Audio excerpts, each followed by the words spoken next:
தக்காளி மட்டும் போட்டு பேஸ்ட் ஆகிட்டுருக்கோம், அதை ஊற்றிடுவேன்.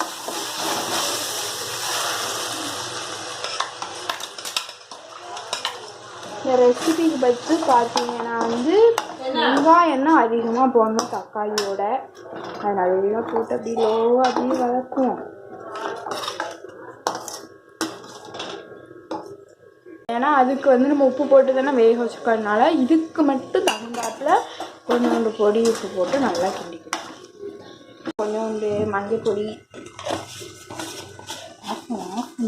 ஆஃப் பண்ணல, கொஞ்சோண்டு மிளகாத்தப்பொடி போட்டுக்கிறோம்.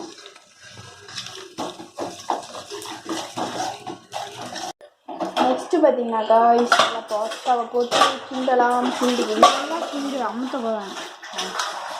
நெக்ஸ்ட் வீடியோவில் பார்ப்போம் காய்ஸ். இதை நாங்கள் சாப்பிட்டே தட்டில் வச்சோன்னே